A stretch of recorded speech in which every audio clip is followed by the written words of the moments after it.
শপথ গ্রহণের পর 7 দিনের মধ্যে অরবিন্দ কেজরিওয়ালকে সংখ্যাগরিষ্ঠতা প্রমাণ করতে বললেন দিল্লির উপরাজ্যপাল। ফলে তাকে 3 তারিখের মধ্যে সংখ্যাগরিষ্ঠতা প্রমাণ করতে হবে। সূত্রের খবর, সেখানেই আম আদমি পার্টি সরকার ফেলার নয়া সমীকরণ তৈরি হচ্ছে দিল্লির রাজনীতিতে। কংগ্রেসের 3 বিধায়ক কেজরিওয়ালকে সমর্থন নাও জানাতে পারেন। ক্রস ভোটিং এর আশঙ্কাও উড়িয়ে দেওয়া যাচ্ছে না। সেক্ষেত্রে বিজেপিকে তারা সমর্থন করতে পারেন। সংখ্যাতত্ত্বের বিচারে তখন 28 বিধায়কের আম আদমি পার্টির অস্তিত্ব বাড়বে বলেই মনে করছে রাজনৈতিক মহল। যদিও এই তত্ত্বকে খারিজ করে দিয়েছেন কংগ্রেস বিধায়ক মতিন আহমেদ।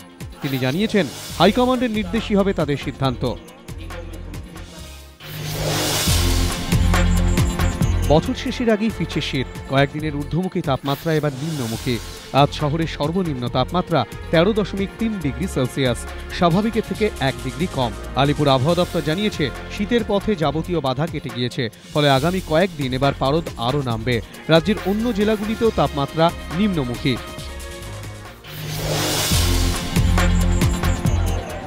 রবিবার দমদম চিড়িয়া মোড়ে বামফ্রন্টের মিছিলে হামলার অভিযোগ ওঠে তৃণমূলের বিরুদ্ধে।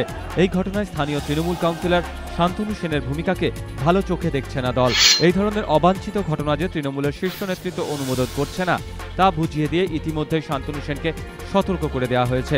মঙ্গলবারই শান্তনু সেনকে তৃণমূল ভবনে ডেকে পাঠিয়ে সতর্ক করা হয়েছে বলে দলীয় সূত্রে খবর। তৃণমূল সূত্রে জানা গিয়েছে, চিড়িয়া মোড়ের ঘটনার পর মমতা বন্দ্যোপাধ্যায় খুবই ক্ষুব্ধ হন। তিনি তার ক্ষোভের কথা দলের শীর্ষ নেতাদের জানিয়ে দেন। তৃণমূল শীর্ষ নেতৃত্বের একাংশের দাবি, একের পর এক ভোটে পর্যুদস্ত হওয়ার পর সিপিএমের এখন কোণঠাসা অবস্থা। সেই অবস্থা থেকে বেরিয়ে আসতে লোকসভা ভোটের আগে সাধারণ মানুষের সহানুভূতি আদায়ের সুযোগ খুঁজছে তারা। চিড়িয়ামোড়ের মতো ঘটনা তাদের সেই সুযোগ তৈরির রাস্তা যেমন তৈরি করে দিতে পারে, তেমনি তৃণমূলের ভাবমূর্তিও জনমানুষের ক্ষতিগ্রস্ত হতে পারে।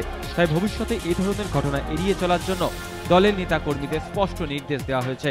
অন্যদিকে অকারণে বেফাঁস মন্তব্য করে নতুন করে বিতর্কে না জড়ানোর জন্য বীরভূমের জেলা তৃণমূল সভাপতি অনুব্রত মণ্ডলকেও বার্তা দিয়েছে দলীয় শীর্ষ নেতৃত্ব।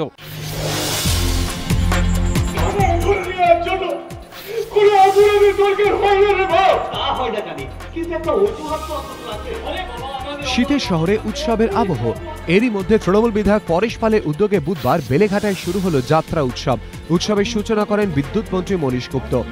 আর এদিন যে যাত্রাপালাটি দেখানো হয় তার সূচনা করেন অভিনেত্রী মাধবী মুখোপাধ্যায়। পরেশ পালের বক্তব্য, যাত্রা সংস্কৃতিকে পুনরুজ্জীবিত করতেই তাঁর এই উদ্যোগ। প্রতিদিন সন্ধ্যে 6টা থেকে বেলেঘাটার ব্যায়াম সমিতির মাঠে একটি করে যাত্রা মঞ্চস্থ হবে। যাত্রা উৎসব চলবে 31শে ডিসেম্বর পর্যন্ত।